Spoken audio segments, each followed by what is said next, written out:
எபிசோட்ல நம்ம ஐரி வீட்டுல நெருப்பு பத்துறதுனால அவ வீடே பத்திக்கிட்டு எரியும். அண்ட் அது தெரிஞ்சு போலீஸ்காரங்க எல்லாருமே வந்துருவாங்க. நம்ம சட்டோரவும் வந்துருவான்.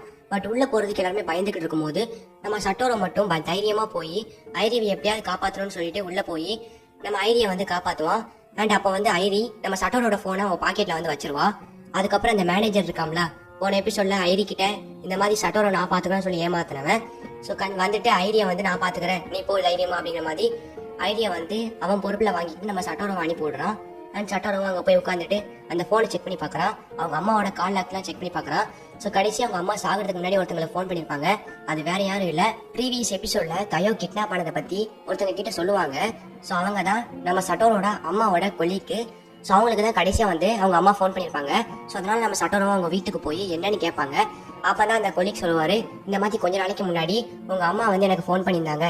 கடைசியா அந்த கிட்னாப்பரை யூகி இல்லைன்னு நான் கண்டுபிடிச்சிட்டேன். அண்ட் அந்த கிட்னாப்பர் யாரும் எனக்கு தெரியும் அப்படிங்கிற மாதிரி கொஞ்ச நாளைக்கு முன்னாடி ஃபோன் பண்ணி எனக்கு சொன்னாங்க. பட் அந்த கிட்னாப்பர் யாருன்னு உங்களுக்கு நேர்ல சொல்றேன்னு சொல்லிட்டு வச்சுட்டாங்க.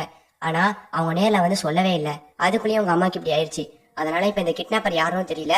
அண்ட் உண்மையிலே உங்க அம்மாவை யாரு கொண்டாலும் தெரியல. அதோட ஐரி வீட்டுல நெருப்பு வச்சது யாருன்னு தெரியல. அதனால இப்ப நம்ம போய் ஹாஸ்பிட்டல்ல போய் ஐரியா பாத்துட்டு வரேன் அப்படிங்கிற மாதிரி அந்த கொலிக் சொல்றாரு.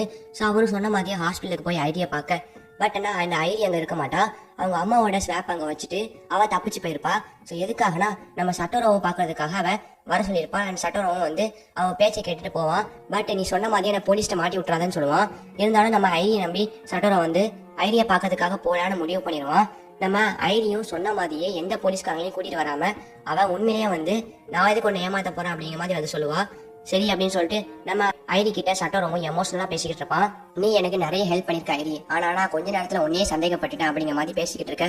நம்ம ஐரியும் சட்டோரோ கிட்ட இந்த மாதிரி கவர்மெண்ட்டுக்கு கீழே ஒர்க் பண்ற ஒரு மிஸ்டீரியஸான மேன் நிஷி சோனா, சோ அவன் தான் கண்டிப்பா எங்க வீட்டுல நெருப்பு பத்த வச்சிருக்கணும் அப்படிங்கிற மாதிரி ஐரி சொல்றா. பட் போலீஸ்காரங்களுக்கு இன்னுமே சட்டோரோ தான் அந்த வீட்டுல நெருப்பு பத்த வச்சிருக்காங்கன்னு நினைச்சிட்டு இருக்காங்க. அண்ட் அது மட்டும் இல்லாம அவங்க அம்மாவை கொண்டதும் சட்டோரோ தான் நினைச்சிட்டு இருக்காங்க. அண்ட் இந்த நிஷி சோனா இல்ல, சோ அவன் தான் நெருப்பு பத்த வச்சிருக்கணும். அண்ட் அதோட நம்ம சட்டோரோட அம்மாவையும் கொண்டிருக்கணும் அப்படிங்கிற மாதிரி ஐரி சொல்றா. பட் இது உண்மை கிடையாது, அவளோட ஒரு கெஸ்ஸிங், மேபி உண்மையாவும் இருக்கலாம். சோ ஆனா நம்ம சட்டோரோ இல்ல, அவன் இந்த கையோட கேஸ் ஃபைல படிச்சு பாத்திருப்பான். அதாவது நம்ம கொலிக் வீட்டுக்கு போயிருந்தோம்ல, அப்போ அந்த கேஸ் ஃபைல்ல நிஷி சோனா அப்படிங்கிற மாதிரி எந்த பேருமே குறிப்பிடவே இல்லை. ஸோ அதனால என்னவா இருக்கும் அப்படிங்கிற மாதிரி ரெண்டு பேருமே பயங்கர டிஸ்கஷன் பண்ணிக்கிட்டு இருக்காங்க. ஸோ அந்த டைம்ல யாரும் எதிர்பார்க்காத மாதிரி போலீஸ்காரங்க வந்துடுறாங்க. நீ இங்க தான் ஒளிஞ்சிட்டு இருந்தியா அப்படிங்கிற மாதிரி நம்ம சட்டோரை அரெஸ்ட் பண்ணிட்டு போறாங்க. நம்ம ஐரியும் கண்டிப்பா நான் பண்ணவே இல்லை, எனக்கு பின்னாடி போலீஸ்காரங்க ஃபாலோ பண்ணிட்டு வந்தாங்கன்னு எனக்கு சுத்தமா தெரியாது அப்படிங்கிற மாதிரி அவளும் அழுதுகிட்டே சொல்றா. அந்த போலீஸ்காரங்களும் நம்ம சட்டோரோவை அரெஸ்ட் பண்ணிட்டு போறாங்க. அப்பதான் நம்ம சட்டோரோ அன்னைக்கு பார்த்த அந்த கண்ணாடி, அந்த கில்லரோட பாதி முகத்தை இன்னைக்கு பாக்குறான். பட் அவனால எதுவுமே பண்ண முடியாது. ஏன்னா போலீஸ்காரங்க கிட்ட என்ன சொன்னாலுமே நம்ப மாட்டாங்க. இத்தோட இந்த எபிசோட முடிக்கிறாங்க.